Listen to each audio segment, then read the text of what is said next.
Num país que parece um continente com limites territoriais tão extensos, ninguém pode esperar que o controle das fronteiras seja fácil.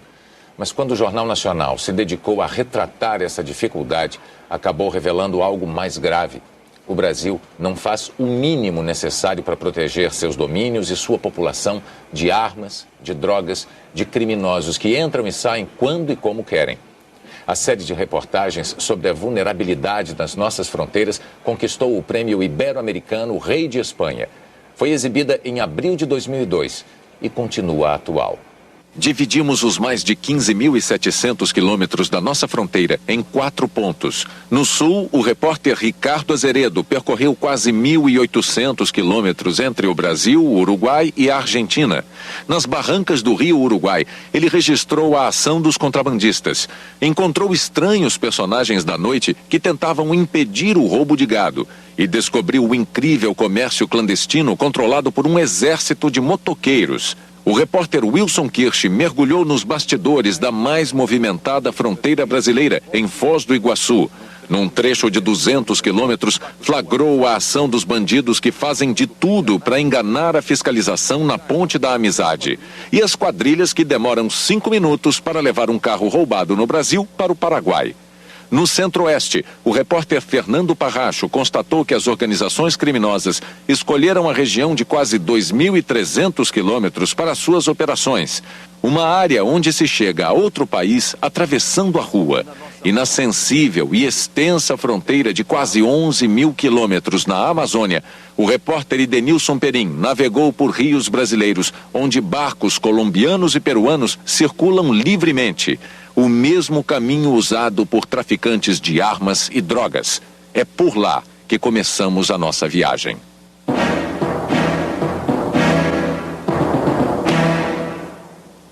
Os estados que compõem a Amazônia Legal fazem fronteira com 7 países. Nesta área de 5 milhões de quilômetros quadrados, onde cabem 32 países da Europa, existem apenas 3 rodovias que saem do Brasil: para a Guiana Francesa, para a Guiana e para a Venezuela.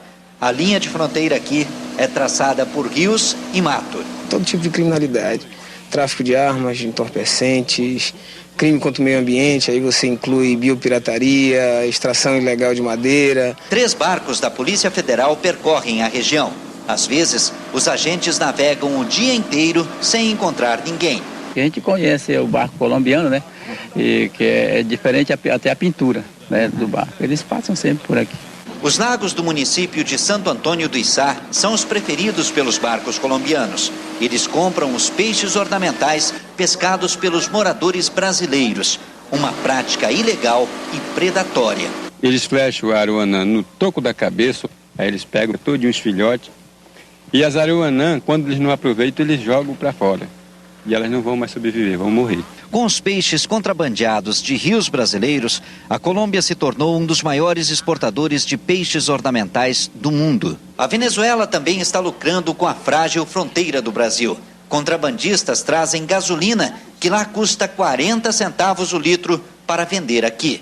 No ano passado, a Polícia Federal apreendeu 150 carros e 88 mil litros de combustível, mas suspeita que só conseguiu pegar 1 de cada 10 litros que entraram no Brasil sem pagar imposto. O euro, a moeda europeia, circula no comércio brasileiro de Oiapoque, a última cidade do Amapá antes da Guiana Francesa.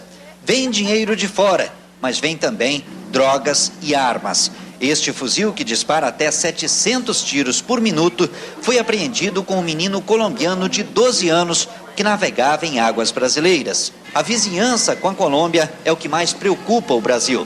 A rua principal de Tabatinga, a 1.200 quilômetros de Manaus, é também a rua de entrada de Letícia, capital de província da Colômbia. O exército colombiano mantém um posto de vigilância. O Brasil não tem ninguém. Todo mundo atravessa de lá para cá, levando o que quiser, sem ser incomodado. A Polícia Federal prefere controlar a saída da cidade, que só pode ser pelo aeroporto ou pelo rio.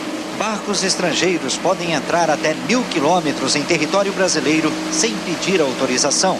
Um tratado assinado em 1924 permite que barcos peruanos e colombianos usem rios da Amazônia como este, o Rio Içá, como rota de navegação. A Polícia Federal não pode exigir documentos, mas pode fiscalizar a carga e já aumentou o patrulhamento nesses rios de livre navegação.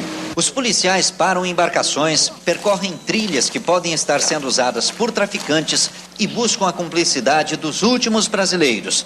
Deixam sacolas com mantimentos, artigos de pesca e remédio em cada comunidade. A esperança é que o emblema no saco plástico assuste traficantes e guerrilheiros e sirva para que os moradores se lembrem de avisar a Polícia Federal sempre que estrangeiros aparecerem por aqui. Radares americanos apontados para a Colômbia revelaram que houve 607 voos de aviões desconhecidos sobre a Amazônia brasileira em janeiro do ano passado. Os mesmos radares espiões mostram 8 pistas de pouso numa região entre a Guiana e o Suriname, bem ao lado do Brasil. Todos os dados que nós temos se verificam que aqui se faz o traslado de drogas, certo? Traslado de armas.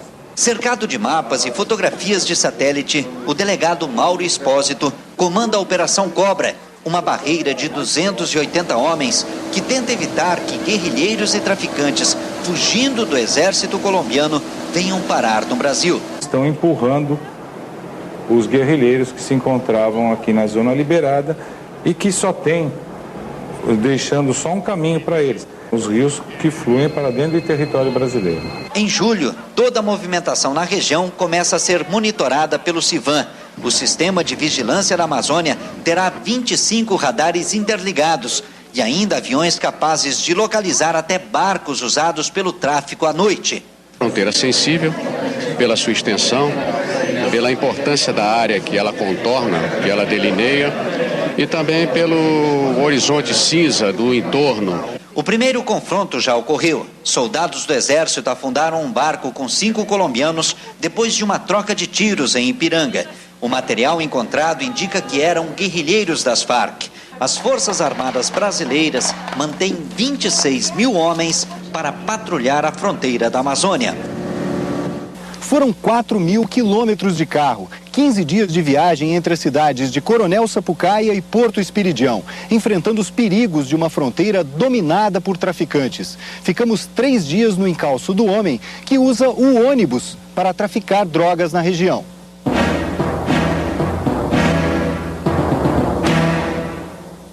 Mato Grosso tem 700 quilômetros de fronteira seca com a Bolívia. Ao longo da linha divisória, o Exército mantém 6 destacamentos e a Polícia Rodoviária Federal tem 4 postos entre Cuiabá e a divisa com Rondônia. A cada 10 quilômetros existe uma estrada vicinal que liga os 2 países e onde não há qualquer controle do que entra ou sai do Brasil. As chamadas cabriteiras são artérias por onde circulam cocaína produzida na Bolívia e carros roubados no Brasil, principal moeda de troca no comércio de drogas na Bolívia. A falta de policiamento deixa a fronteira aberta ao crime.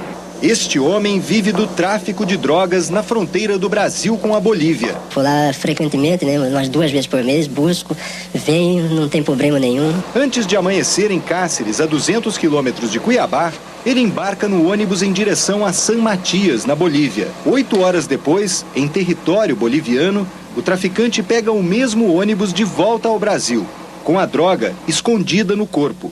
No trecho de 90 quilômetros da BR-070, ele passa por uma guarnição do Exército boliviano, pelo destacamento do Exército brasileiro, onde apenas 2 soldados controlam a passagem de veículos, por uma barreira da Polícia Militar e, finalmente, pelo posto da Polícia Rodoviária Federal na entrada de Cáceres. Em nenhum desses postos de fiscalização, o ônibus foi revistado e os passageiros não precisaram se identificar. No Brasil, ele mostra a droga transportada na calça, 1 quilo de cocaína pura e 200 gramas de pasta base, que depois vai ser transformada em cocaína.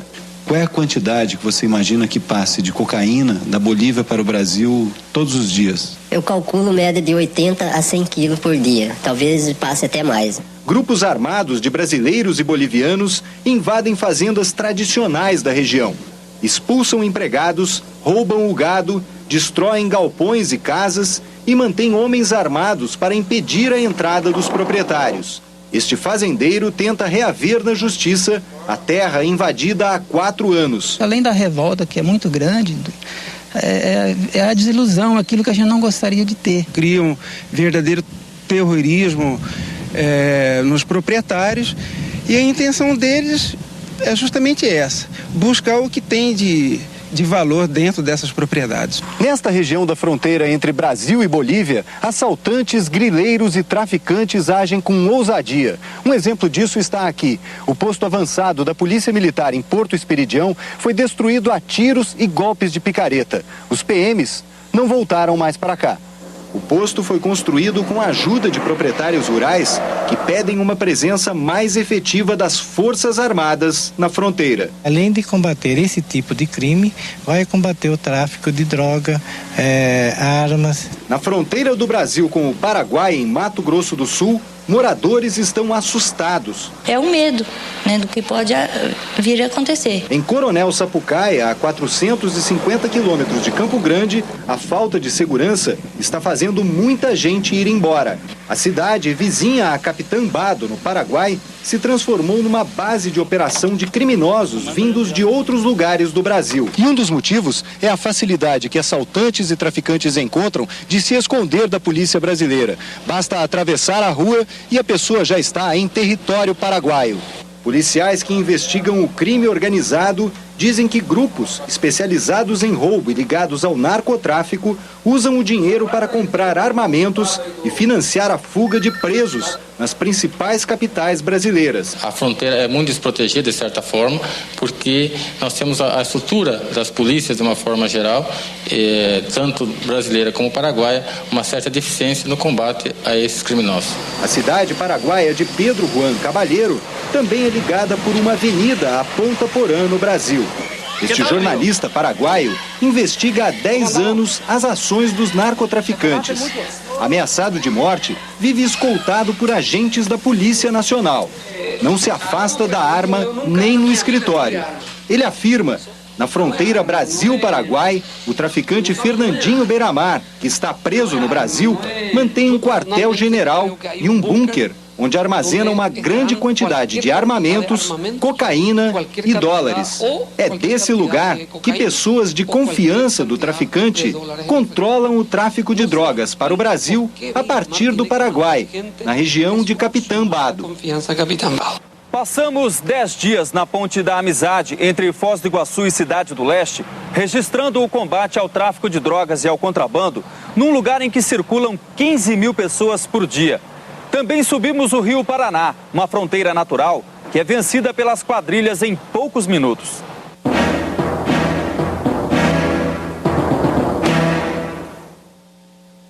Na fronteira mais movimentada do país, o congestionamento é aliado de bandidos que atacam sacoleiros e turistas.